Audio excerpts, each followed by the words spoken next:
Briana Boston is a woman from Lakeland, Florida, and she was just arrested, and she's being punished by the state of Florida as of right now, because she was apparently on a call with her health insurance company. She's 42 years old.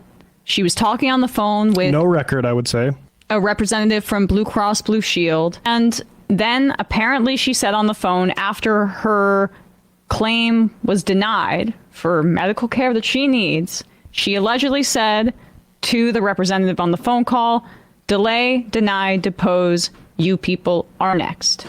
Delay, deny, depose was the phrase that was written on the ammunition that was found at the scene of the crime of the killing of, I'm correcting myself, of United Healthcare CEO Brian Thompson. And so health insurance company decided, Blue Cross Blue Shield, I guess, decided to report her. So now she's being held under $100,000 bond in Florida. Just to let you know, rapists, the bond is typically $75,000. Here she is, and here's a local news report about this case. The nature of the threats, we would also be asking for GPS with house arrest conditions to protect the community. With her head in her hands, Briana Boston learned she would be held in jail on $100,000 bond. The Polk County judge adding the bond was appropriate given the, quote, status of our country. It's not like she's a child. She's 42 years old, so we're not dealing with a child here. She should certainly know better. Lakeland Police Chief Sam Taylor says his department was contacted by the FBI Tuesday. Authorities say in a recorded phone call about a denied insurance claim, Boston told a Blue Cross Blue Shield employee, quote, "Delay, deny, depose. You people are next." The language matches the words police say were written on the shell casings found at the United Healthcare CEO's murder scene in New York City. We will take this very seriously, and we will put you in jail if you do something like this. It is not a joke. According to Boston's affidavit, the mother of three told police she did not own firearms and was not a danger to anyone. But she added, healthcare companies played games and deserved karma because they are evil. Facts. Similar to the accused shooter in Manhattan, Boston is getting support online from people who say that she was just sharing her opinion and should be protected by the First Amendment. But police do not see it that way. She's facing a second-degree felony of written threat to kill or injure, conduct a mass shooting or an act of terrorism, a serious charge that she could end up in prison for 15 years. Reporting live in Prison. Where are the free speech warriors here? They're bought. They're bought by, Cantor Fitzgerald Acquisition Corp and different others of properties. Carl Bayer pointed out the threat wasn't any more egregious than one casually issued by members of the ruling class on a regular basis. Just last month, for example, incumbent President Donald Trump said of Rep. Liz Cheney, "Let's put her with a rifle standing there with 9 barrels shooting at her." Okay. Now just ask that question to that cop that was on there saying this woman's not a child. Is Donald Trump a child? Like, how many times has Donald Trump made actual threats like that? No, he's not going to face a $100,000 bail. I mean, he could pay it, obviously. I would just say the deny, defend, depose thing, saying that to a health insurer, being taken as a threat, that could just be somebody simply saying, hey, you continue doing what you're doing to me. This is physics. And someone else, not necessarily me, might do it because guess what? It just fucking happened. And here's the thing. If private health insurance still exists in 10 years, none of us give a fuck how many CEOs get ground up over that 10 years because the actual violence being done is by that private health insurance system. And how long or how many ground people up you don't mean in physically, right? Like just churned out of the system. No, I mean if there's violence done against them, that will be a lesser concern to me than the fact that private health insurance, it's still a concern. I don't like violence, but it is a lesser concern to me than the concern that this system exists every day and kills tens of thousands of people by not allowing them to have health care.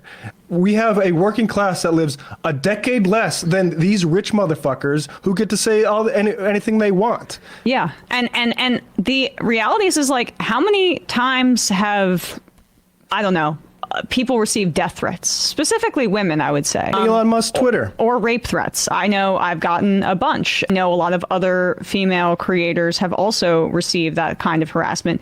Are they immediately brought in front of a judge and held on a $100,000 bond like this woman is?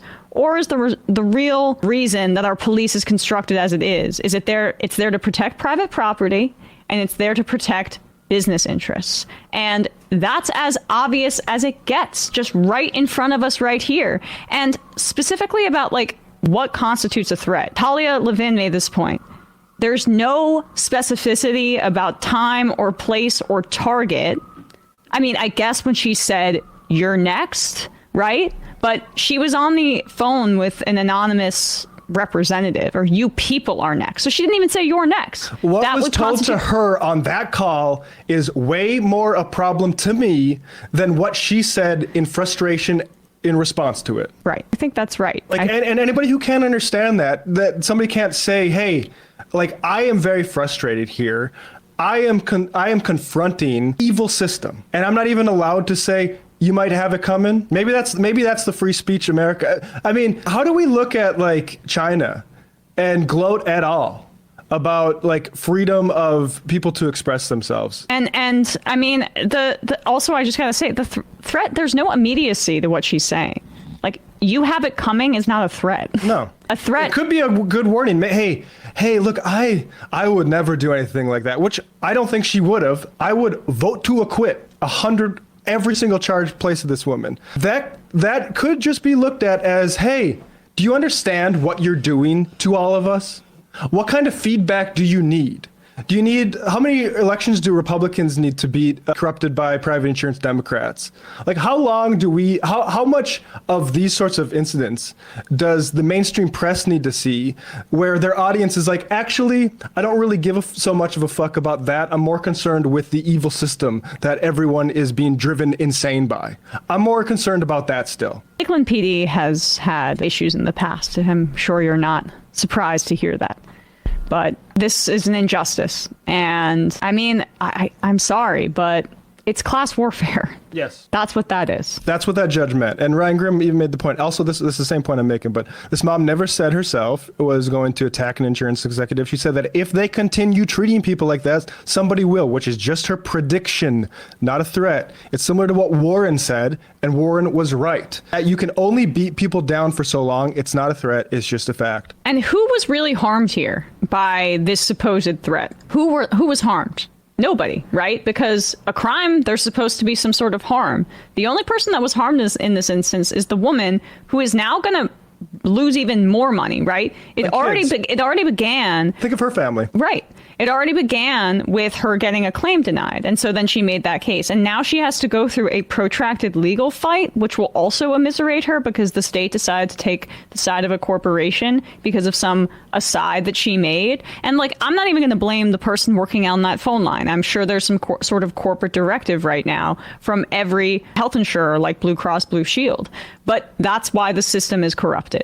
And why we need to have a serious conversation about eliminating the industry, about having a single payer system. Even a public option is a prerequisite to entering into the Democratic primary in 2028 is how I view it. There was one victim on that call, and it was not the motherfucker who was denying her claim. Look, that's just a foot shoulder, similar to Brian Thompson, actually, because guess what? It doesn't matter that he was no angel, which reporting is coming out and saying he wasn't. He could have been Mahatma Gandhi, and he is still a healthcare CEO driven by profits in an industry that should not exist. So, but there's one victim on that call, and that was the person who was unnecessarily denied claim. Yep. David from Milwaukee. I was in high school when Columbine happened, and over the past 20 years, I have seen almost a monthly basis school shootings happen. I'm not sorry at all about some corporate thug getting his comeuppance. I've never seen any of these rich schools cry this hard about any school shooting in the past 20 years, or let alone like the direct results of their actions as healthcare executives. It's not my problem. Yeah. Buy more security, all you freaks. Omega, this show has been singing them notes and giving me such catharsis. My late mother-in-law had to fight like fuck to get dentures from her insurance and Medicaid post-Obama when she lost her teeth after suffering from diabetes and arthritis. After my in-laws suffered from a loss of my wife's father, they financially suffered hard before and after, miss me with the responsibility talk. They don't know our needs. Gerald from New Orleans is either going to be Medicare for all or deny, defend, depose. True.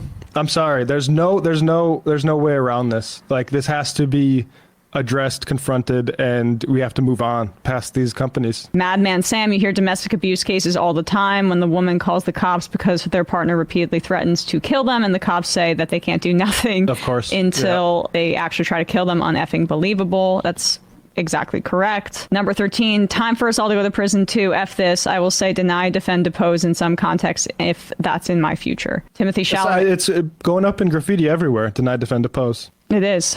Timothy Chalamet look like Biden should pardon her. Biden's a fucking crook. Hey, folks, don't forget to hit the subscribe button and check out our daily show. We do it every day at 12 p.m. Eastern for about 2.5 hours. We even take phone calls. You should check that out.